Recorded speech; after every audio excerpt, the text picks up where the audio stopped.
여호와 하나님께서 땅의 흙으로, 이 땅이란 말이 나오죠. 아담아란 단어입니다. 아담과 비슷하다는 걸 알 수가 있겠죠. 아담이라는 말은 붉다라는 뜻입니다. 붉다. 아담아라는 말은 붉은 옥토, 농작물이 잘 자랄 수 있는 땅을 옥토라고 하죠.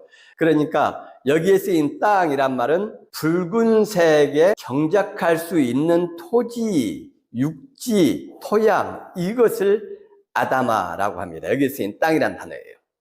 다른 단어로는 이제 에레츠라는 단어도 있는데, 이 에레츠는 세상, 지구, 대지 이런 뜻으로 쓰이는 게 에레츠예요. 중요한 것은 이 아담아에서 아담, 사람이 왔다는 겁니다. 아담아는 사람을 만든 본질, 생명과 관련되어 있다. 모든 생명체를 살아가게 하는 삶의 터전이 되고, 모든 생명체에게 생명을 부여하죠. 땅이 양분을 제공하고 동물들이 그 식물을 먹고 살 수 있도록 또 생명을 제공하죠. 그러니까 모든 생명체는 바로 이 아담아를 통해서 생명력을 공급받는 겁니다. 생명의 어머니 같은 이 땅의 흙으로, 여기서 흙은 아파르예요. 먼지입니다. 먼지, 티끌. 생명체가 살아가는데 방해가 되고 저해가 되는 존재가 먼지와 티끌. 아파르란 단어를 보면은 3번만 안 좋은 의미로 창세기에 쓰입니다. 창세기는 복된 말씀, 축복의 책이라고 이야기를 했었죠. 복이란 단어가 구약 성경에 나온 것보다 한 4배 정도가 더 많이 등장을 하고, 1장에서 복주심으로 시작해서 야곱의 축복, 49장에서 축복하는 야곱의 모습을 통해서 또 복을 이야기한다. 창세기는 축복의 책이다, 이렇게 말씀드렸어요. 하나님께서는 우리들에게 축복의 존재다, 감탄하고 경탄할 만한 존재다, 그렇게 하나님께서 말씀하시고자 하는 거예요. 그러니 아파르라는 단어가 조금 나올 수밖에 없는 것이고, 축복의 이야기가 많이 나올 수밖에 없는 것이죠. 창세기를 기록하고 편집할 때는 어땠겠어요?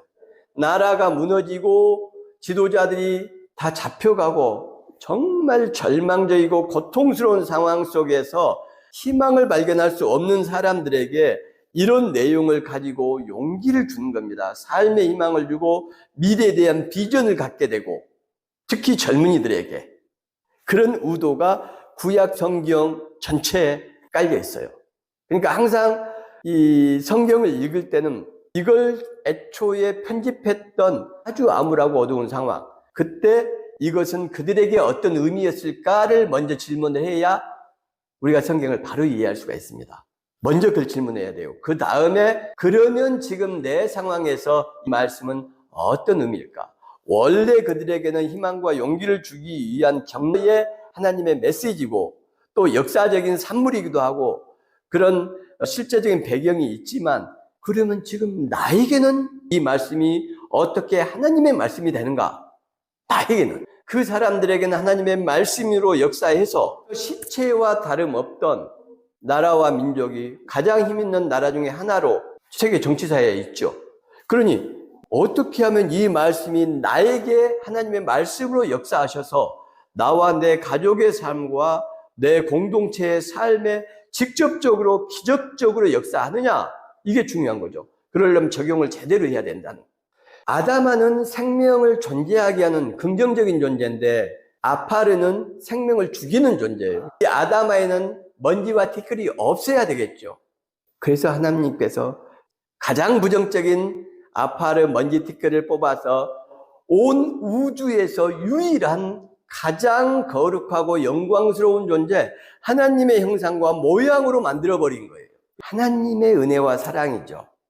가장 처참한 존재를 가장 영광스러운 존재로 만드시는 분이 우리의 하나님이시다. 오늘을 사는 나의 하나님이고 우리들이 하나님이라는 거예요.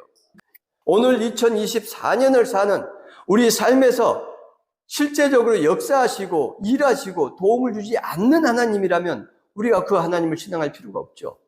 우리 인간은 이기적인 삶을 삽니다. 내가 제일 중요하죠. 많은 분들이 신앙은 그런 것이 아니다, 하나님을 영광스럽게 하는 것이고 하나님이 더 중요하다라고 이야기합니다. 잘 생각해 보세요. 나를 위해서 내가 신앙을 갖는지, 하나님을 위해서 신앙을 갖는지, 목사님의 설교가 나하고 너무 안 맞고 장로와 집사와 권사와 다른 성도와 나하고 문제가 생기면 왜 신앙 버리고 떠납니까? 나를 희생해서 그 고통 속에서도 하나님을 섬기고 찬양해야죠. 모든 인간은 거의 예외 없이 내가 중요합니다. 신앙은 이기적인 겁니다. 자기 마음에 맞는 소리하고 내가 듣기에 좋은 소리, 내가 듣기에 옳다고 생각되는 말을 하면 그분이 하나님을 잘 섬기든 안 섬기든 성경을 이야기하든 진리를 이야기하든 간에 나는 그 사람을 좋아하고 그 사람 교회를 가요. 우리 자신의 모습을 객관적으로 정확하게 봐야 됩니다. 우리는 다 내가 제일 중요합니다. 하나님이 제일 중요한 사람 전 본 적이 거의 없어요. 생은 살아있다라는 뜻이고 기는 숨, 호흡이란 단어예요. 네샤마 하야, 하야가 살아있다라는 뜻이고 네샤마라는 것은 숨, 호흡, 또 바람 이런 뜻입니다. 신약의 영이란 단어, 바람, 호흡 이 단어 푸뉴마였죠. 이 단어하고 똑같아요. 하나님의 영은 수면 위에 운행하시니라 할 때 하나님의 영이 루아흐입니다. 그러니까 이 루아흐는 뭐냐? 숨결, 바람. 2장 7절에 생기 할 때 기도 숨결, 바람, 호흡 같은 의미예요. 단어는 루아흐와 네샤마로 다르지만 의미는 거의 똑같습니다. 이게 신약의 푸뉴마하고 똑같아요. 1장 2절도 하나님의 루아흐가 수면 위에 있다. 그 말을 루아를 영으로 번역했죠. 푸뉴마도 신약에서 전부 영으로 번역하죠. 여기 나온 네샤마도 같아요. 바람, 호흡, 숨결. 이것은 제일 쉬운 말로 하나님 뜻과 정신과 의지를 말한다. 영이란 말은 누구도 객관적으로 잡히게 설명을 못합니다. 푸뉴마가 무슨 뜻입니까? 이 영이 대체 무슨 뜻입니까? 라고 말하면 단 한 번도 그걸 정확하게 설명하신 분들의 설명을 들어본 적이 없어요. 저는 제가 신대원 다닐 때에 우리 교수님 한 분이 영성에 대해서 말씀하신 적이 있습니다. 옥스퍼드에서 공부를 하신 저하고 동갑이신 교수님이 영성이란 건 여러분 뭐냐면 현실 속에서 구체적으로 실현되는 겁니다. 행하는 것이 영성이라는 말이에요. 한마디로 말하면 생활 속에서 말과 행위로 구체적으로 실천되는 것, 드러나는 것이 영성이라고 말씀하셨어요. 맞아요. 영이란 건 뭐냐? 하나님의 뜻과 정신과 의지입니다. 그러니까 하나님의 뜻과 정신과 의지는 뭐냐? 성경적인 용어로 하면 공의와 사랑이고요. 그것을 하나님의 뜻과 정신과 의지를 가장 완전하게 살아내신 분은 예수 그리스도. 예수 그리스도의 삶은 뭐였죠? 죄인 인간을 위해서 하나님이 신이 인간이 되신 것, 겸손히 낮추셔서 인간이 되신 것. 이게 하나님의 공의고 사랑이죠. 가난하고 못 배우고 약자들 위해서 먹이시고 돌보시고 치유하시고 위로하시고 격려하시고 그리고 여전히 예수를 배반하고 믿지 않고 조롱하고 저주하는 그들을 위해서 십자가에 달리신 것. 이것이 예수 그리스도께서 보여주신 완전한 하나님의 뜻과 정신과 의지고 이것이 성경에서 말씀하시는 공의와 사랑의 완전한 모습이에요. 이게 영입니다. 이게 푸뉴마예요. 이게 루아흐고 처음과 끝이에요. 그러니까 우리 인간은 어떤 존재냐? 이렇게 물어보면 아파르의 존재다. 아파르의 존재 먼지 티끌이란 건 대체 뭐냐? 모든 생명체의 숨을 못 쉬게 하고 방해하고 살아가는데 걸림돌이 되고 저주스러운 존재였다. 있으나 만한 존재가 아니고 없어야 할 존재가 먼지와 티끌인 거예요. 우리의 모습이었죠. 그런데 하나님의 은혜와 사랑이 흙으로 사람을 지으시고 이렇게 되어 있죠. 지으시고 만들다 창조하다 이런 뜻이죠. 일하다. 우리 창세기 1장 1절에서 태초에 하나님이 천지를 창조하시니라 말하는 하나님만 하실 수 있는 일, 완전히 새로운 것을 만드신 것. 이전에 전혀 없었던 어떤 것입니다. 그 다음에 온전히 무에서 창조하실 때 마라, 특별한 단어, 하나님께만 사용된 단어다. 성경에서 제일 많이 사용되는 단어는 만들다, 일하다, 아사라는 단어가 있습니다. 이게 제일 많이 사용돼요. 구약 성경에서 한 2,500번이 넘게 사용됩니다. 마라는 한 50번밖에 사용 안 돼요. 당연하죠. 하나님의 창조와 하나님 개입을 이야기하는 거니까. 그런데 또 다른 단어가 쓰입니다. 그건 야차르란 단어예요. 야차르도 구약 성경 전체를 통해서 한 60번밖에 사용이 안 됩니다. 그러니까 야차르와 마라, 하나님의 창조를 합해서도 110번 정도밖에 안 쓰여요. 그런데 아사라는 단어는 2570번 이상이 쓰입니다. 그러니 일반적이고 보편적인 만들고 일하고 창조하고 무엇인가를 하고 이런 건 전부 아사라는 단어가 쓰이는 거예요. 하나님의 일은 마라. 근데 여기는 하나님의 일인데 마라가 쓰인 게 아니에요. 야차르란 단어가 쓰였단 말입니다. 야차르는 두 가지 중요한 의미가 있습니다. 하나는 특별한 모양과 형태를 강조하는 만든 것, 그것을 바로 이 야차르 지으시고, 어떤 특별한 모양과 형태를 가지려면 미리 디자인하고 고안해야 됩니다. 그래서 미리 계획하고 목적을 가지고 디자인하다라는 뜻이 있는 거예요. 어떤 특별한 모양과 형태, 이걸 강조하는 거고, 두 번째는 그 모양과 형태를 위해서 계획을 가지고 목적을 가지고 의도를 가지고 고안하고 디자인했다. 두 가지가 있는 겁니다. 저 죽음의 존재 먼지를 가지고 아유 저걸 어떻게 처리할까, 사람이나 만들자, 이렇게 하신 게 아니라는 겁니다. 계획을 가지고 저 죽음의 존재를 어떻게 하면 가장 존귀하고 아름답고 놀라운 존재로 만들까 고안하고 계획하고 의도하셨어요. 그리고 목적이 있다는 겁니다. 하나님의 목적, 이게 엄청나게 중요하죠. 이 야차르. 그리고 생기를 코에 불어넣으셨다. 살아있는 숨결, 하나님의 숨결, 하나님의 뜻과 정신과 의지, 공의와 사랑, 하나님 같은 존재로 만드셨다는 것을 의미하는 거죠. 앞에 1장 26절에 나오는 하나님의 형상과 모양을 의미하는 겁니다. 형상과 모양의 의미가 네 가지였죠. 창조하는 것, 그 다음에 축복하는 것, 감탄하는 것, 공의와 사랑으로 다스리는 것, 통치하는 거죠. 공의와 사랑으로 통치하고 다스린다는 말도, 다스린다는 자체가 이미 힘과 폭력이 깔려요. 그래서 사실 적절한 용어로 하려면 섬김입니다. 희생과 섬김. 하나님의 기운을 그 코에 불어넣으신, 여기도 불어넣다라는 말도 원래 원어는 숨쉬게 하다라는 단어예요.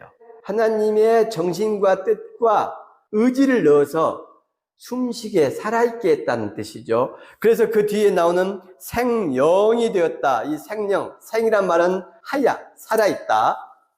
영, 네페시라는 단어가 쓰였습니다. 네페시 숨이에요. 바람, 호흡. 1장 2절에 나오는 하나님이 영이 수면 위에 운행하시니라 할 때 하나님의 영, 하나님의 루아흐, 숨, 바람, 호흡 이랬다 그랬죠. 방금 앞에 생기 할 때 이 기가 또 숨, 호흡, 바람, 네샤마. 그 다음에 여기 생영 할 때 이 영은 네페시.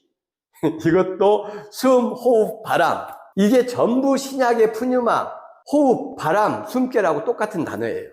그래서 이 모든 게 다 무엇을 뜻하냐면 그걸 영으로 번역을 한 거고, 그것을 저는 성경 전체를 통해서 단어들의 쓰임새를 보고 우리말로 바꾼 게 신적인 뜻과 정신과 의지. 그래서 한 단어로 말하면 저는 정신이라고 번역을 하죠.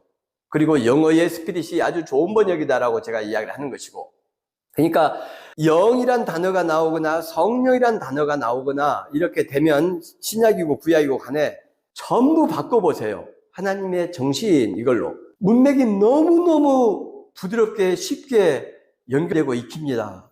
뜻이 훨씬 직관적으로 탁 들어와요. 영적인 삶이란 어떤 것입니까? 이렇게 하면 어렵지만 하나님의 정신으로 산다는 건 어떤 것입니까? 엄청 쉽잖아요. 하나님의 정신으로 산다면 누구예요? 예수 그리스도. 교회 안에서 찬양하고 기도 많이 하고 이것이 영적인 삶이냐? 전혀 그렇지 않다. 예수 그리스도를 봐라. 예수 그리스도께서 언제 성전에서 맨날 제사만 지내고 계셨냐? 전혀 그렇지 않다는 거예요. 근데 이 생명이라는 말이 1장 21절 한번 읽어보겠습니다. 시작. 하나님의 큰 바다 짐승들과 물에서 번성하여 움직이는 모든 생물을, 생물이란 말이 이 앞에 생명이란 단어하고 똑같은 단어가 원어가 쓰였어요. 네페시 하야. 인간과 동물이 지금 똑같다는 말이 돼버리잖아요. 똑같은 단어가 쓰였으니까. 근데 다르지 않습니까? 뭐가 다르죠? 21절에 보면 동물들과 짐승들은 생기를 넣었다는 말이 없어요. 그렇죠? 네페시 하야라는 것은 살아있는 존재라는 뜻입니다. 그래서 살아있는 존재, 이 말을 하니까 동물도 살아있는 존재고 사람도 살아있는 존재고 그런 의미에서는 똑같이 네페시 하야를 쓸 수가 있어요. 그런데 사람한테는 생기, 네샤마 하야가 들어간다. 하나님의 숨결이 들어가요. 인간에게는 완전히 다른 것이죠. 사람만 하나님의 뜻을 이해하고 하나님의 정신을 받은 거룩하고 영광스러우고 유일한 존재예요. 하나님의 뜻과 정신과 의지를 알 수 있는, 생각할 수 있는, 사유할 수 있는 유일한 존재가 바로 우리 인간. 자, 그러면 이제 우리는 어떻게 살아야 되냐? 우리가 하나님과 같은 뜻과 정신과 의지를 가진 존재로서 어떻게 살아야 되는가? 그러면 또 목사님 약자를 위해서, 가난한 사람을 위해서 살아야 된다고, 아이고 지겨워. 어떤 의미에서는 지겹죠. 왜냐하면 우리가 충분한 행복을 느끼지 못하고 있는 상태, 힘들고 어려움이 많은데 그렇게 맨날 어려운 사람을, 약자를 배려하고 생각하고 살아야 된다고 하느냐? 그러면 당신은 그렇게 하느냐? 저도 그렇게 못합니다. 그래서 항상 그 말은 아니에요. 순서가 있는 것이죠. 우리가 하나님의 형상과 모양을 따라 창조되었어요. 근데 하나님의 형상과 모양이라는 것은 창조적인 존재, 토브 메오드, 칭찬하고 격려하는 존재. 우리가 남들에게 칭찬하고 격려하기 전에 우리가 이미 하나님의 칭찬과 격려를 받은 존재라는 거예요. 바라크, 축복하는 존재. 우리가 약자들, 어려운 사람들에게 복 주고 무릎 꿇어야 된다라고 자꾸 이야기하기 이전에 하나님께서 우리 일을 축복하시고 하나님께서 우리에게 무릎을 꿇으셨어요. 내가 가진 돈과 시간과 마음을 가지고 어려운 이웃들을 공의와 사랑으로 다스려야 된다. 섬겨야 된다. 그 전에 하나님께서 우리를 위해서 섬기기 위해 인간이 되셨고 공의와 사랑으로 생명을 바치면서까지 우리를 섬기셨어요. 이걸 먼저 우리가 깊이 인식하는 게 중요합니다. 이 인식이 충분히 깊어야 내가 하나님의 창조된 거룩한 존재이고 내가 하나님의 축복받은 존재이고 내가 하나님의 칭찬과 경탄을 자아냈던 존재라는 것, 하나님께서 나를 공의와 사랑으로 섬기셨다는 것을 내가 깊이 인지하는 것이 아주 중요합니다. 그래야 내가 행복해지는 거죠. 그래야 내가 어려운 상황 속에서도 나의 특별한 거룩함, 영광스러움을 하나님의 섬김을 통해서 발견할 수가 있는 거예요. 내가 가장 존귀한 존재라는 것, 내가 축복받은 존재라는 것을 정말 깊이 인식해야 됩니다. 그래야 그 다음 순서가 되는 거예요. 그러면 이제 다른 사람을 돌볼 힘이 생기죠. 먼지와 티끌, 저주받은 존재, 없어야 될 존재, 죽음의 존재인 나를 하나님께서 거룩한 하나님의 모습의 생명이 되게 하셨어. 그리고 나를 섬기고 축복하셨어. 그러니 그래, 다른 사람을 축복하고 칭찬하고 좀 섬기고 돌아봐야지 하고 제일 먼저 돌아보고 섬겨야 될 사람 찾아야 되는 겁니다. 근데 그 사람들 누굽니까? 내 아내, 내 남편, 내 자식, 내 부모, 내 가족이에요. 첫 번째입니다. 이게 잘 안 되죠. 내 자신이 얼마나 축복받은 존재고 얼마나 하나님의 감탄을 자아냈던 존재인지를 우리가 인식하지 못하니까, 그러면서 우리는 끊임없이 죄론의 영향을 받아서 우리는 원죄가 있어. 자기 폄훼가 너무 심해요. 우리 기독교인들.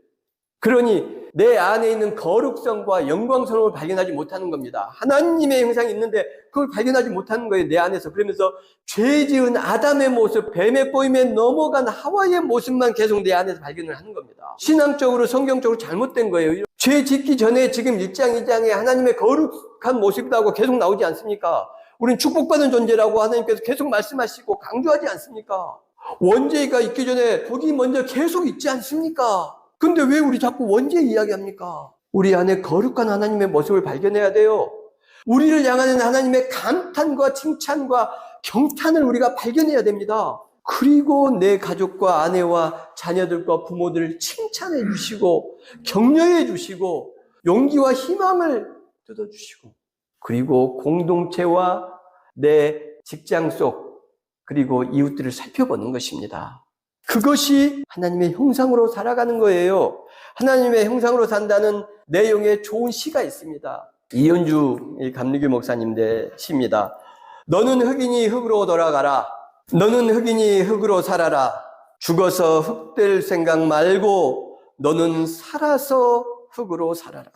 온갖 썩는 것, 더러운 것 말없이 품 열고 받아들여 오래 견디는 참 사랑, 모든 것 사기는 세월에 묻었다가 온갖 좋은 것 살아있는 여린 싹으로 토해내어 마침내 열매 맺히도록 다시 말없이 버텨주는 흙으로 살아라. 너는 흙이니 오 거룩한 흙으로 살아라.